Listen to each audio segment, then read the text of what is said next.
Alright, creative, let's go ahead and dive right into it. So I'm going to be using the Chroma Luxe version of the Chroma software that is included with your Ricoma embroidery machine. And we're going to go ahead and hit create a new design.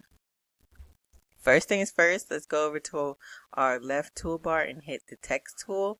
And we'll just click anywhere on the screen to get this text to pop up. I'm going to go ahead and type in DAD, all caps, and I'm using the Princeton font. Go ahead and hit apply, and there's our word. I'm going to go up here and hit commands. No, not commands. Let me see. It's one of these. General commands? This one, transform. So I'm going to go up here and hit transform, and I'm just going to change the width to about 10 inches and hit apply. Let's make this a little bit bigger. Grab our magnifying glass, and if you hit the, is it the right? If you left click on your mouse, it'll decrease. If you hit the right click, it'll increase. Okay, so I'm just going to, well, I want it increase it a little bit, but not too much. Let's see.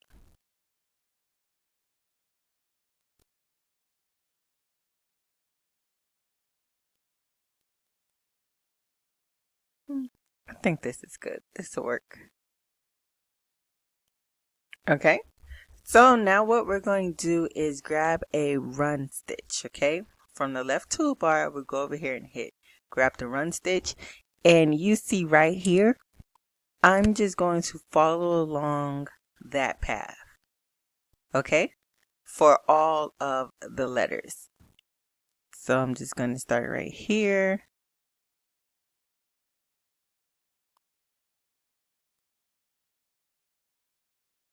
And when you hit a curve, and when you hit a curve, like right, well, that's not really a curve, but when you do and hit a curve, you can just hold the control button on your keyboard and that will curve it for you.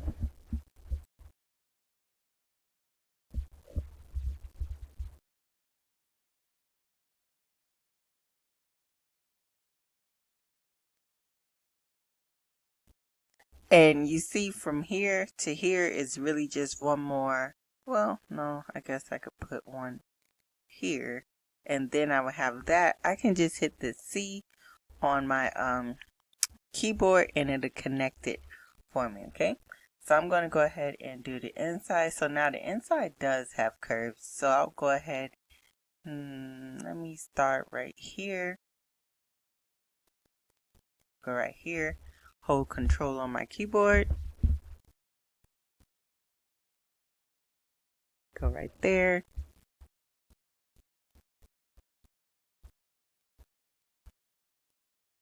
and you just want to follow this as close as possible. We're pretty much just tracing. And when you come to the last stitch, hit C on your keyboard and it'll connect it, right? So I'm going to go over here and grab my arrow because from here to here, I know it's going to be a jump stitch. I don't want that, so I'm going to go to commands, and for end command, I'm going to hit trim. Okay?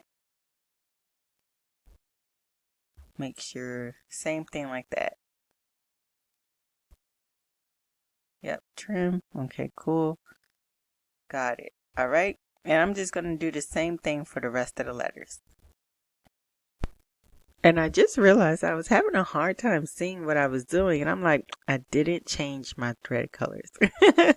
So I'm going to go ahead and grab my arrow, select this thread, go up here to, what is that? Commands. And let's change it to black. So I'm going to do 20 because down here are my like colors.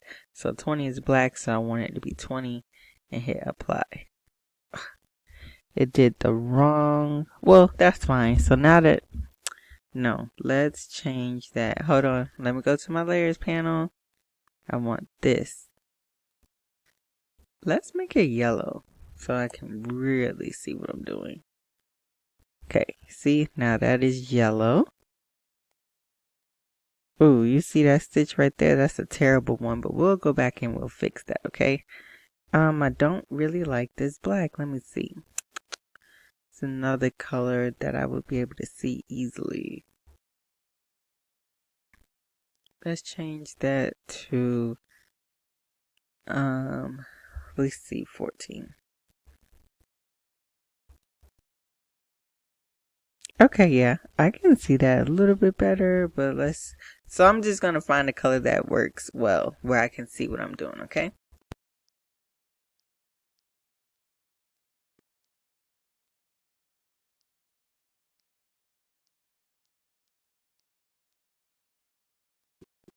I have it all stitched out. You see, this one right here is very ugly, okay? So if you have some that just look really, really crazy, you can go over here and hit your shape,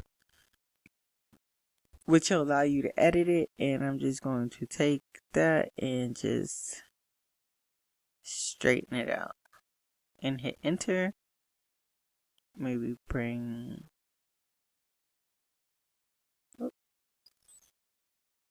okay, hit enter. Now that looks way better, okay? And I'm just going to go ahead and grab my select arrow again. Go over here to my D, hit the commands, make sure my end command is trim. Okay, just so we won't have like all these little right here, those will be jump stitches, but since we did the trim, we're not going to have those. So now I'm just going to go ahead and select that first text layer we did. I'm going to hide it. I'm going to take our run stitches that we just made, select them all and group. Then I'm going to go ahead and duplicate.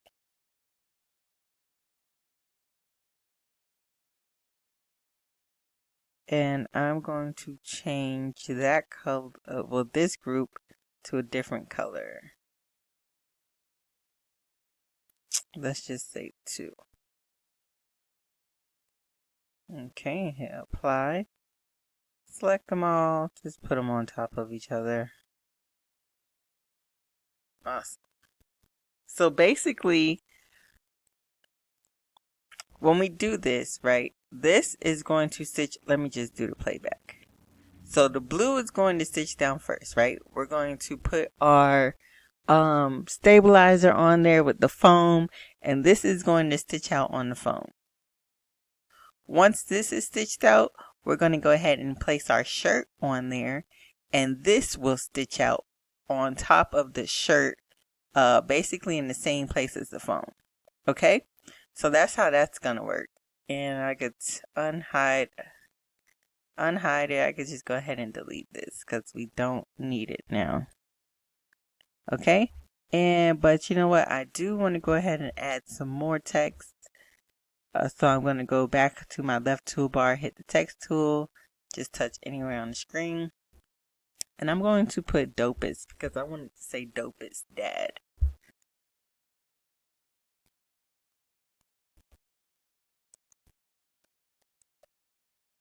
And I'm going to change my font. So I have some fonts uploaded into my computer, and I'm going to I want to use one of those now.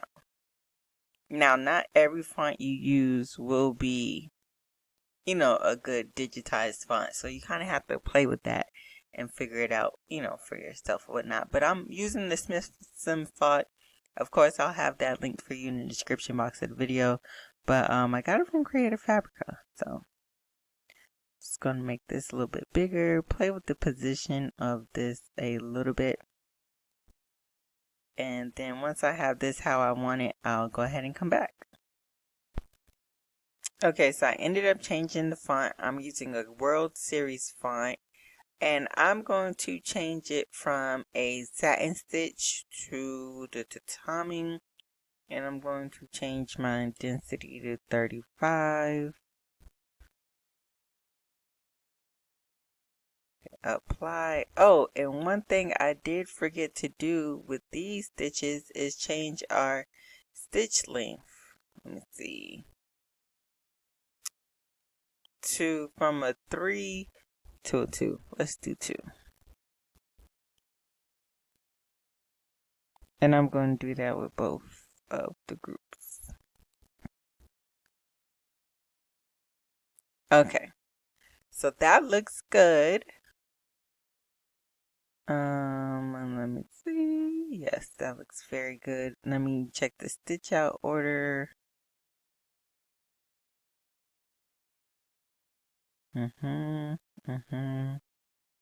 Perfect. Awesome. Everything looks like it's going to stitch out in the correct order. So we'll just go ahead and save this to our USB file and get it over to the embroidery machine and continue on with our project. Okay, so of course, first things first, we're just going to go ahead and grab our hoop, and I'm using a cutaway stabilizer, and I'm just going to go ahead and hoop that, okay? We're just hooping the stabilizer right now, okay? You want to make sure it's nice and tight like a drum. Go ahead and put that into our machine, and I'm just going to go ahead and pick my colors, and I'm just using the same colors throughout this whole project, okay? Now we're going to go ahead and flip our design because we want it upside down. We're basically going to be digitizing, stitching upside down. You want it upside down, but make sure it's still legible, okay? Make sure you turn it the correct way where you can still read it. I'm going to go ahead and do my trace stitch because I did make this design kind of big. And to get an accurate idea of where your stitches are going to be, you could, after you initially hit the trace button on your Ricoma Em1010, I'm speaking for the Em1010 specifically, you go ahead and hit that heart trace button and it's going to stitch out exactly, it's going to trace stitch exactly where your design would be. Now I'm using 2 sheets of this foam that I got from Walmart. One seemed really thin and I wanted this design to really kind of pop out. So I'm using 2 of those, and I'm just going to go ahead and lay it on top of the stabilizer.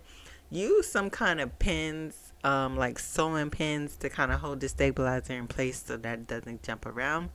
But we're going to go ahead and lay that on there, hit start, and our first layer of the dad is going to go ahead and stitch out. Now I did go ahead and add some more words to my project after I did all this.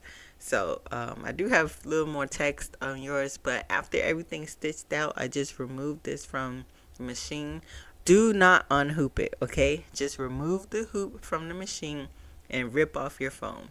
Now I ripped it, I used some scissors, I cut it, I used an X-Acto knife.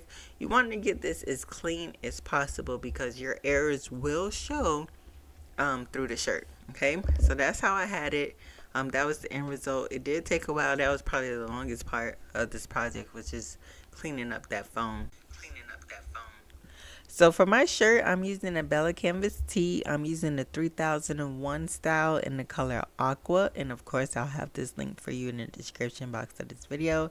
And if you don't know, BELLA+CANVAS has the best tees, okay? It's 100% heirloom cotton, which they basically clean their cotton really well, which makes it super soft, okay? It's like you're being hugged by a teddy bear all day long. The 3001 is like their unisex, so it's good for men or women, and it has a side seam, so it hugs your body and gives you a little bit more shape than any other tee. I love the variety they have. They have different style shirts. They have shirts for toddlers, adults. Like, they have so many styles. Okay, so make sure you go ahead and check BELLA+CANVAS out. And again, it'll be linked in the description box of this video.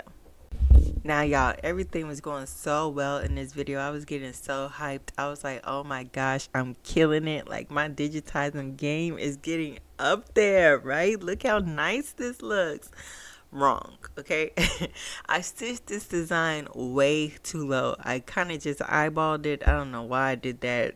Embroidering upside down is like kind of tricky, right? So I stitched this design way too low. obviously this shirt is for my husband, and this design ended up being on his belly. Okay. So I went ahead and redid the shirt. And what I did the second time is, and what I advise you to do is, I went ahead and pressed the shirt. I made a seam down the middle, right, so that I could line it up, make sure that it was aligned correctly, everything was centered. And I took some chalk and I measured the standard 3 inches from the collar. And when I put it back onto my embroidery machine, that's the way I hooped it, making sure, that it would start at the 3 inches down. And this is how it turned out. I ended up having to switch to a Kelly Green BELLA+CANVAS 3001T versus the aqua. He really wanted the aqua. I wanted him to have the aqua. But hey, mistakes happen, okay? So, learn from me. Do better, okay? I really hope this video was helpful. Thank you so much for watching. And until next time, I'll see you later.